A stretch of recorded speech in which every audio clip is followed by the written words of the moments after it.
نماز کے دوران کپڑوں کو یعنی شلوار کو فولڈ کرنا کیسا ہے؟ اگر منع ہے تو اس کی حکمت بیان فرما دیں۔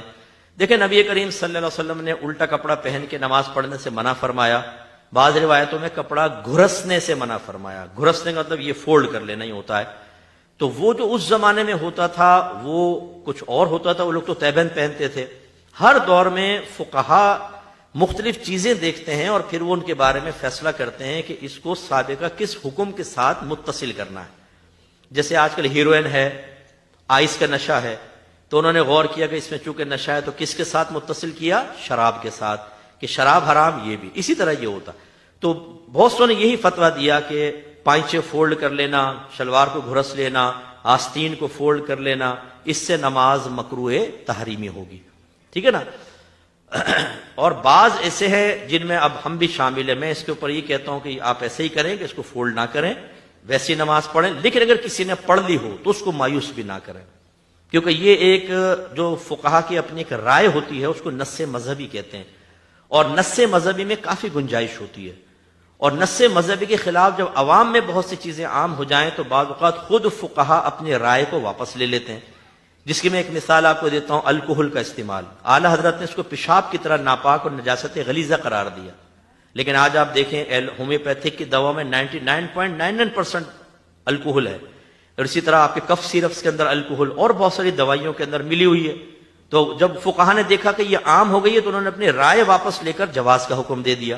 ایسی آرٹیفیشل جیولری جو عورتیں پہنتی ہیں، آپ دیکھیں پہلے لوہا پہن کر عورت کا نماز پڑھنا مکروہ تحریمی لکھا ہے فقہا نے، لیکن جب یہ بہت زیادہ عام ہو گئی تو اس میں بھی رعایت دی۔ ایسے ہی اس میں بھی ہے کہ آپ دیکھیں مسجد کے اندر، ہم کراچی میں دیکھتے ہیں جہاں خاص طور پہ آفیسز وغیرہ ہیں نا، وہ پینٹ شرٹ پہن کر آتے ہیں، وہ انہوں نے سنا ہوا ہے جی ٹخنے کھلے ہونے چاہیے۔ نماز میں میرے خیال میں آدھی سے زیادہ مسجد جو ہے پائچے فولڈ کر کے نماز پڑھ رہی ہے۔ تو پھر یہ ہوتا یہی ہے کہ اس میں تھوڑا نرمی کا حکم دیا جاتا ہے، پیار محبت سے سمجھاتے رہیں لیکن نرمی کا حکم۔ اچھا بعض کہتے ہیں جی نماز کے اندر ٹخنے لازم کھلے ہونے چاہیے۔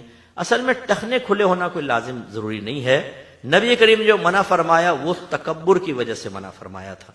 اسی لیے جب آپ نے بیان فرمایا کہ جو ٹخن سے نیچے اپنا ازار یعنی تہبند رکھے وہ جہنم میں ہے، تو صدیق اکبر رضی اللہ تعالی عنہ نے عرض کیا رسول اللہ میرے تو اکثر ٹخنے ڈھک جاتے ہیں، یعنی تہبند ڈھلک جاتا ہے۔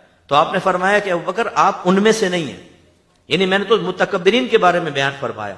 تو اس لیے فقہا نے لکھا کہ اگر تکبر دل میں نہ ہو اور آپ کے پائچے بڑے ہیں تو فولڈ کرنے کے بجائے ایسی چھوڑ دیں۔ زیادہ سے زیادہ نماز مکروہ تنزیہی ہوگی، اور مکروہ تنزیہی عمل گناہ نہیں ہوتا، اگرچہ آپ عادت بنا لیں، ٹھیک ہے، ناپسندیدہ ہوتا ہے، گناہ نہیں ہوتا، فولڈ نہ کریں، یہ بہتر ہے، ٹھیک ہے، تاکہ اختلاف علماء سے آپ محفوظ رہیں۔ اور اب میں آپ سے پوچھتا ہوں کہ اگر ایک آدمی موزے پہن کر نماز پڑھے تو ٹخنے کھلے رہیں گے یا ڈھکے جائیں گے؟ تو اگر ٹخنے کھلوانا مقصود ہوتا تو پھر یہ بھی حکم ہوتا موزے اتارو تاکہ ٹخنے نظر آئیں۔ تو یہ اصل ہے تکبر کا توڑ، اور سنت ہے، بہرحال اس کا انکار نہیں، لیکن اگر کسی کے لمبے پائچے ہیں، لمبی پینٹ ہے تو ویسے بھی نماز پڑھ سکتا ہے۔